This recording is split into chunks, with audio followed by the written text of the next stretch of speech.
We were going to see Jey Uso and a mystery partner versus A-Town Down Under. And I'm sorry, oh my God, Grayson Waller. He looked so good on Raw. And I was like, boy, I wish I was one of your students back in the day. Okay. Because he was a teacher. I don't know if you knew that. But Yeah, I did. I listened okay. to CVV. Yeah. Anyway, so people had a lot of high hopes about who Jey Uso's partner would be. And of course, it ended up being Jimmy Uso, which I am totally fine with because he's the better Uso. And I was happy to see him on Raw. But this match went as everybody thought it would. You knew that the Usos were going to win. It didn't matter who Jey Uso's partner was. You knew that he was going to win. And then, of course, we have Gunther being a little sneak at the end, coming in to try and get one over on Jey. And he kind of accomplishes that because now they're going into like, oh, Jey Uso pulling a top dollar last week is because he's getting nervous and he's like questioning himself, and that's why he tripped in the ring. Oh my God, such a loser. And at first glance, before knowing that this was a work, did you honestly think that that trip was a work? Because I didn't. No, it's called great pivoting. It's called great legit pivoting. to me. That Yeah, looked even legit. if it was or wasn't, the point is that he pivoted from it and they're making it into something. Like I like that element of it where, all right, you screwed up last week. Well, we can build on it. Let's have you mess up again on the spear. And then it adds more to the underdog, which you've been saying has been lacking from this, is that underdog mentality. You haven't beat him yet. You're 0-3. Nope. Against him. He's 3-0. That's what Jimmy said. And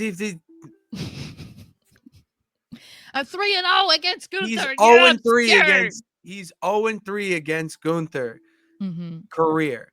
So, what is another element to it than just steering into the skid of having the mess up he had be something that he can keep messing up on, building up to Mania. You know, maybe he missed a spear last week. Maybe next week he goes for the splash and he looks out into the crowd or something. Like, you can build on it so that it's not just boring, go back and forth on the mic, in the ring, or a backstage, and then that's it for the rest of the show.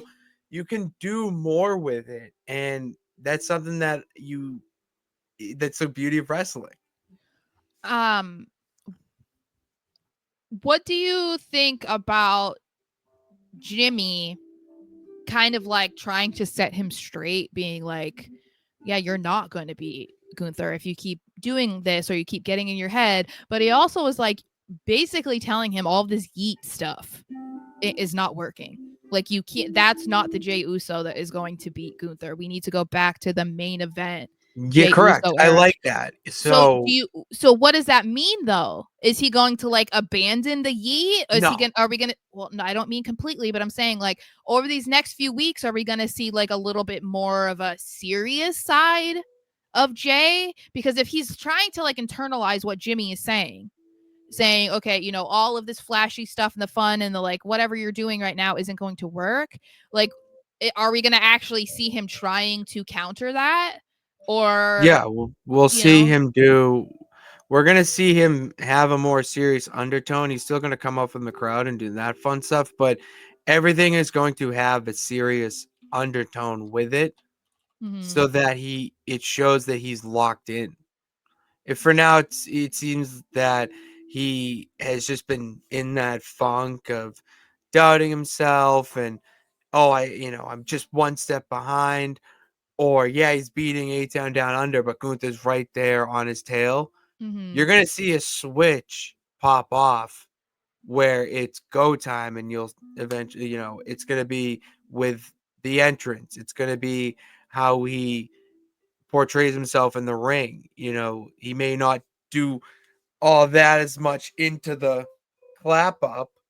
It might be just a little like a quicker movements, more focused, so that it just gets the job done. Because against Gunther, you have to do everything and a little bit more to get the job done. Yeah, I think I kind of feel like they have to do that